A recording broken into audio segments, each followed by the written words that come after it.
ತಮಿಳುನಾಡಿನಲ್ಲಿ ವಿಜಯ್ ಜಯಬೇರಿ ಬಾರಿಸಲು ಕಾರಣರಾದವರು ಯಾರು? ದಳಪತಿ ವಿಜಯ್ಗೆ ರಾಜಕೀಯ ಪಟ್ಟನ್ನ ಹೇಳಿಕೊಟ್ಟವರು ಯಾರು? ಟಿವಿಕೆ ಪಕ್ಷ ಅಧಿಕಾರ ಹಿಡಿಯಲು ಇವರೇ ಕಾರಣ. ವಿಜಯ್ ತಂಡ.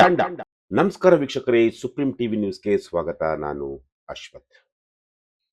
ತಮಿಳುನಾಡಿನಲ್ಲಿ ಚೊಚ್ಚಲ ಚುನಾವಣೆಯಲ್ಲಿ ಅದ್ಭುತ ಯಶಸ್ಸನ್ನ ಸಾಧಿಸಿ ಅಧಿಕಾರ ಹಿಡಿಯುತ್ತಿರುವ ದಳಪತಿ ವಿಜಯ್ ಅವರ ಯಶಸ್ವಿಗೆ ಲಕ್ಷಾಂತರ ಮಂದಿ ಅಭಿಮಾನಿಗಳು ಕಾರಣರಾದರೆ, ದೊಡ್ಡ ರಾಜಕೀಯ ಯಶಸ್ಸು ಪಡೆಯಲು ರಾಜಕೀಯ ಅನುಭವವುಳ್ಳ ಹಲವರು ವಿಜಯ್ ಅವರಿಗೆ ಸಾಥ್ ಕೊಟ್ಟಿದ್ದಾರೆ. ಹಾಗಾದ್ರೆ ದಳಪತಿ ವಿಜಯ್ ಅವರ ಗೆಲುವಿಗೆ ಕಾರಣರಾದವರು ಯಾರು? ಎಸ್, 5 ಅಭ್ಯರ್ಥಿಗಳು ಕಾರಣರಾಗಿದ್ದಾರೆ. ಆ 5 ಅಭ್ಯರ್ಥಿಗಳು ಯಾರು, ಏನು, ಅವರ ಹಿನ್ನೆಲೆ ಎಂತಹದ್ದು, ಅದೆಲ್ಲವನ್ನೂ ಕೂಡ ನಾನು ನಿಮಗೆ ಹೇಳ್ತೀನಿ. ಸಿನಿಮಾ ರಂಗದಲ್ಲಿ 3 ದಶಕಗಳ ಪಯಣದಲ್ಲಿ ಯಶಸ್ಸಿನ ಉತ್ತುಂಗಕ್ಕೇರಿದ ನಟ ವಿಜಯ್ ಅವರ ವರ್ಚಸ್ಸು ತಮಿಳುನಾಡಿನಲ್ಲಿ ಟಿವಿಕೆಯ ಅಚ್ಚರಿಯ ಗೆಲುವಿನಲ್ಲಿ ನಿರ್ಣಾಯಕ ಪಾತ್ರ ವಹಿಸಿದೆ. ದಳಪತಿ ಪ್ರಭಾವಲಯದ ವಿಸ್ತರಿಸಲು 2 ದ್ರಾವಿಡ ದೈತ್ಯ ಪಕ್ಷಗಳಾದ ಡಿಎಂಕೆ ಮತ್ತು ಎಐಡಿಎಂಕೆಗಳ ಮೈತ್ರಿಕೂಟ ಮುರಿದು ಮುನ್ನುಗ್ಗಲು ಟಿವಿಕೆಗೆ ಸಹಾಯ ಮಾಡಲು ಬಲವಾದ ತಂಡವಿತ್ತು. ಅದರಲ್ಲಿ ಅಭಿಮಾನಿಯಾಗಿ ಬದಲಾದ ಸಂಘಟಕ, ಮಾಜಿ ಐಆರ್ಎಸ್ ಅಧಿಕಾರಿ, ಬಿಜೆಪಿ ನಂಟು ಕಡಿದುಕೊಂಡ ಸಾಮಾಜಿಕ ಮಾಧ್ಯಮ ತಂತ್ರಜ್ಞ ಮತ್ತು ಎಂಜಿಆರ್ ಕಾಲದ ರಾಜಕಾರಣ ಕಂಡ ಅನುಭವಿ ಹಿರಿಯ ರಾಜಕಾರಣಿ ಇದ್ರು. ಟಿವಿಕೆಯ ವಿಜಯ ರಥವನ್ನ ಗೆಲುವಿನತ್ತ ಎಳೆಯುವಲ್ಲಿ ಅಭಿಮಾನಿಗಳ ನಿಷ್ಠೆಯನ್ನ ಚುನಾವಣಾ ಪರಿವರ್ತಿಸಲು ಪ್ರಬಲ ಆನ್ಲೈನ್ ಸೈನ್ಯ ವಿಜಯ್ಗೆ ನೆರವಾಗಿತ್ತು. ಪಕ್ಷವನ್ನ ಬಲವಾಗಿ ಕಟ್ಟುವುದು, ಟಿವಿಕೆಯ ಸಂದೇಶವನ್ನ ಕಳುಹಿಸುವುದು, ಜೊತೆಗೆ ಕಾರ್ಯತಂತ್ರವನ್ನ ರೂಪಿಸುವುದು, ತಳಮಟ್ಟದ ಕಾರ್ಯಾಚರಣೆಯನ್ನು ನಡೆಸುವುದು, ಇದೆಲ್ಲವೂ ಕೂಡ ಕೋರ್ ಗುಂಪಿನ ಶ್ರಮ ಕಾರ್ಯರೂಪಕ್ಕೆ ಬಂದಿದೆ. ವಿಜಯ್ ಯಶಸ್ಸಿನ ರಹಸ್ಯದ ಹಿಂದಿರುವ ಆ 5 ಯಾರು? ಆ ಒಂದು ಕುರಿತ ರಿಪೋರ್ಟ್ ಇಲ್ಲಿದೆ ನೋಡಿ. ಎಸ್, ಮೊದಲಿಗೆ ಎನ್ ಆನಂದ್. 2006ರಲ್ಲಿ ಪುದುಚೇರಿಯ ಬುಸ್ಸಿ ಕ್ಷೇತ್ರದಿಂದ ಶಾಸಕರಾದ ನಂತರ ಬುಸ್ಸಿ ಆನಂದ್ ಎಂದು ಜನಪ್ರಿಯವಾಗಿರುವ ನಾಯಕ ವಿಜಯ್ ಅವರ ಆನ್ ಗ್ರೌಂಡ್ ಮ್ಯಾನ್ ಆಗಿದ್ರು.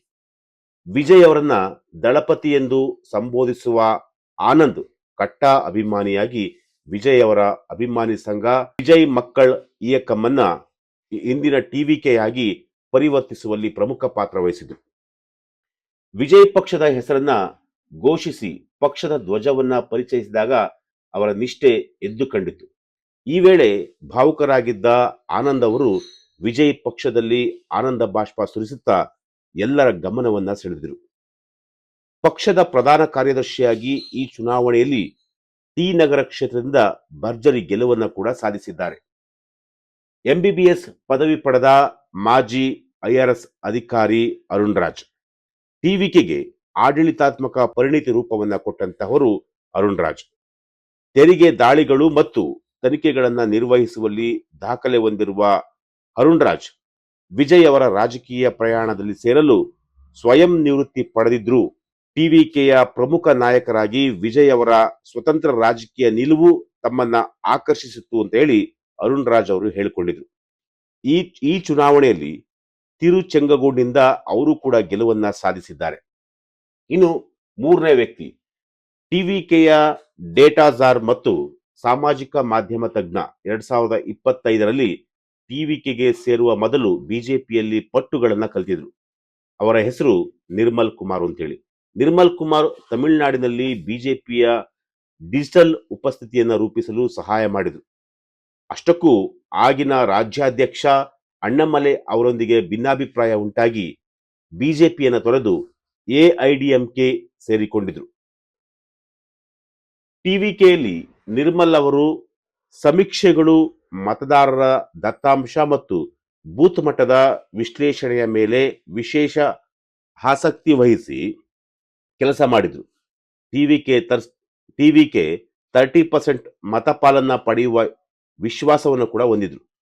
ಟಿವಿಕೆ ಅಂತಿಮವಾಗಿ 35% ಮತ ಪಾಲನ್ನ ಗಳಿಸಿತು. ಅವರ ಕಾರ್ಯತಂತ್ರ ವಿಜಯ್ ಅವರ ಪ್ರಚಾರ ನಿರ್ಧಾರಗಳನ್ನು ರೂಪಿಸಿತ್ತು.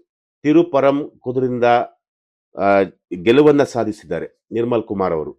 ಇನ್ನು ಅದವ್ ಅರ್ಜುನ್ ಅವರ ಬಗ್ಗೆ ಹೇಳೋದಾದ್ರೆ ಟಿವಿಕೆಗೆ ಸೇರ್ಪಡೆಯಾದ ಅತ್ಯಂತ ಕ್ರಿಯಾಶೀಲರಲ್ಲಿ ಅವರು ಕೂಡ ಒಬ್ಬರಾಗಿದ್ದರು. ಭಾರತದ ಲಾಟರಿ ಕಿಂಗ್ ಎಂದು ಕರೆಯಲ್ಪಡುವ ಸ್ಯಾಂಟಿಯಾಗೋ ಮಾರ್ಟಿನ್ ಅವರ ಅಳಿಯನಾದ ಅದವ್ ಅವರ ರಾಜಕೀಯ ಪ್ರಯಾಣವು ಬಹುಪಕ್ಷಗಳನ್ನು ದಾಟಿ ಟಿವಿಕೆ ಕಡೆಗೆ ಬಂದಿತು. ತಮ್ಮ ರಾಜಕೀಯ ಸಲಹಾ ಸಂಸ್ಥೆ ವಾಯ್ಸ್ ಆಫ್ ಕಾಮನ್ಸ್ ಅನ್ನು ಪ್ರಾರಂಭಿಸುವಂತಹ ಮೂಲಕ ತಮ್ಮ ವೃತ್ತಿ ಜೀವನವನ್ನ ಪ್ರಾರಂಭಿಸಿದರು. ಶೀಘ್ರ ಡಿಎಂಕೆಯ ಗಮನ ಸೆಳೆದು 2021ರಲ್ಲಿ ಡಿಎಂಕೆ ಸೇರಿದ್ರು. ವಾಸ್ತವವಾಗಿ ಅದವು ಡಿಎಂಕೆಗಾಗಿ ಕೆಲಸ ಮಾಡಲು ಪ್ರಶಾಂತ್ ಕಿಶೋರ್ ಅವರನ್ನ ನೇಮಿಸಿಕೊಂಡ ಕೀರ್ತಿಗೆ ಪಾತ್ರರಾಗಿದ್ರು. ಆದಾಗ್ಯೂ ಡಿಎಂಕೆಯಲ್ಲಿ ನಿರೀಕ್ಷಿತ ಸ್ಥಾನವನ್ನ ಪಡೆಯಲು ಸಾಧ್ಯವಾಗದ ಕಾರಣ ಅವರು ಉದಯನಿಧಿ ಸ್ಟಾಲಿನ್ ಅವರೊಂದಿಗೆ ಭಿನ್ನಾಭಿಪ್ರಾಯ ಹೊಂದಿ ಹೊರಬಂದರು. ನಂತರ ತಿರುಮಾವಲಂ ಅವರ ವಿಸಿಕೆಗೆ ಸೇರಿ ಉಪ ಪ್ರಧಾನ ಕಾರ್ಯದರ್ಶಿಯಾಗಿದ್ರು. ಅಲ್ಲಿಂದ ಟಿವಿಕೆಗೆ ಬಂದ ಅದವ್ ತಮ್ಮ ನಿರೂಪಣಾ ಕೌಶಲ್ಯವನ್ನ ತೋರಿದರು. ಜೊತೆಗೆ ವಿಲ್ಲಿವಕ್ಕಂನಿಂದ ಟಿವಿಕೆ ಪಕ್ಷದಿಂದ ನಿಂತ್ಕೊಂಡು ಜಯವನ್ನ ಕೂಡ ಸಾಧಿಸಿದರೆ. ಇನ್ನು 5ನೇ ವ್ಯಕ್ತಿ ಕೆ.ಎ. ಸೆಂಗೊಟ್ಟಯ್ಯನ್ ಅಂತೇಳಿ. ತಮಿಳುನಾಡಿನ ಹಿರಿಯ ರಾಜಕಾರಣಿ ಸೆಂಗೊಟ್ಟಯ್ಯನ್ ಅವರು ಟಿವಿಕೆಗೆ ರಾಜಕೀಯದ ಅನುಭವದ ಕೊರತೆಯನ್ನ ನೀಗಿಸಿದ್ರು. ರಾಜಕೀಯ ಅನುಭವದ ಸಂಪತ್ತಾದ ಸೆಂಗೊಟ್ಟಯ್ಯನ್ ಅವರು 9 ಬಾರಿ ಶಾಸಕರಾಗಿರುವುದು ವಿಶೇಷ. ಎಂ.ಜಿ. ರಾಮಚಂದ್ರನ್ ಅವರೊಂದಿಗೆ ನಿಕಟ ಸಂಬಂಧ ಹೊಂದಿ ಜಯಲಲಿತಾ ಅವರ ಕಟ್ಟಾ ಬೆಂಬಲಿಗರಾಗಿದ್ದರು. ಜಯಲಲಿತಾ ಅವರ ನಿಧನದ ನಂತರ ಮುಖ್ಯಮಂತ್ರಿ ಹುದ್ದೆಗೆ ಎಡಪ್ಪಾಡಿ ಕೆ ಪಳನಿಸ್ವಾಮಿ ಮತ್ತು ಸೆಂಗೊಟ್ಟಯ್ಯನ್ ಇಬ್ರು ಕೂಡ ಸ್ಪರ್ಧಿಗಳಾಗಿದ್ದರು.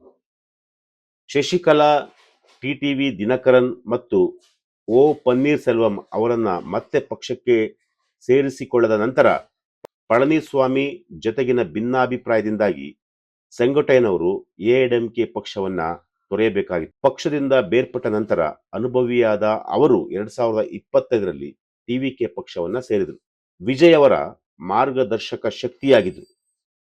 ಗೋಬಿ ಚೆಟ್ಟಿಪಾಳ್ಯನಿಂದ ಮತ್ತೊಂದು ಗೆಲುವು ಅವರ ಶಾಶ್ವತ ಪ್ರಭಾವವನ್ನು ತೋರಿಸಿತು. ಸದ್ಯ ಟಿವಿಕೆಯಲ್ಲಿ ನಾಯಕ ವಿಜಯ್ ಸಹಿತ ಹಲವರು ಹೊಸದಾಗಿ ವಿಧಾನಸಭೆ ಪ್ರವೇಶಿಸಿತು. ಅನುಭವಧಾರೆ ಎರೆಯುವಷ್ಟು ಶಕ್ತಿ ಸೆಂಗೊಟ್ಟಯ್ಯನವರಿಗೆ ಇರುವಂಥದ್ದು. ವೀಕ್ಷಕರೇ, ಒಟ್ಟು 5 ಅಭ್ಯರ್ಥಿಗಳು, ಅಂದ್ರೆ ನಾನು ಹೇಳಿದಂತೆ ವಿಜಯ್ ಅವರ ಯಶಸ್ಸಿನ ಹಿಂದೆ ಆ 5 ಇದ್ದಾರೆ ಅಂತ ಹೇಳಿದ್ನಲ್ಲ, ಆ 5 ಇವರೇ. ಮೊದಲಿಗೆ ಎನ್ ಆನಂದ್ ಅಂತೇಳಿ, ಅವರು ಕೂಡ ತಮ್ಮ ಬುಸ್ಸಿ ಕ್ಷೇತ್ರದಿಂದ ಅವರು ಈಗ ಶಾಸಕರಾಗಿರುವಂತಹದ್ದು. ಜೊತೆಗೆ ಒಂದಷ್ಟು ಅಂದ್ರೆ ಮತ್ತೊಬ್ಬ ಅಧಿಕಾರಿ ಯಾರಪ್ಪ ಅಂತಂದ್ರೆ ಅರುಣ್ ರಾಜ್ ಅಂತೇಳಿ, ಅವರು ಕೂಡ ಒಂದು ಟಿವಿಕೆಗೆ ಆಡಳಿತಾತ್ಮಕ ಪರಿಣಿತಿಯನ್ನ ಕೂಡ ನೀಡಿದಂತವರು. ಹೀಗೆ ಒಟ್ಟು 5 ಏನು ಟಿವಿಕೆ ಪಕ್ಷಕ್ಕೆ ನಿಂತ್ಕೊಂಡು ತಮಿಳುನಾಡಿನಲ್ಲಿ ಇವತ್ತು ವಿಜಯಮಾಲೆಯನ್ನ ವಿಜಯ್ ಅವರು ಏನು ಅನುಸರಿಸಿದ್ದಾರೆ ಅಂತಂದ್ರೆ, ಅಥವಾ ವಿಜಯನ್ನ ಗಳಿಸಿದ್ದಾರೆ ಅಂತಂದ್ರೆ ಈ 5 ಅಭ್ಯರ್ಥಿಗಳು ಕಾರಣ ಅಂತೇಳಿ ಈಗ ತಿಳಿದು ಬಂದಿರುವಂಥದ್ದು. ಎಸ್, ಇದು ಇವತ್ತಿನ ಒಂದು ವಿಚಾರ. ನಾಳೆ ಮತ್ತೊಂದು ವಿಚಾರದೊಂದಿಗೆ ನಾನು ನಿಮ್ಮನ್ನ ಭೇಟಿ ಆಗ್ತೀನಿ. ನಿರಂತರ ಸುದ್ದಿಗಾಗಿ ನೋಡ್ತಾ ಇರಿ Supreme TV news. Thank you.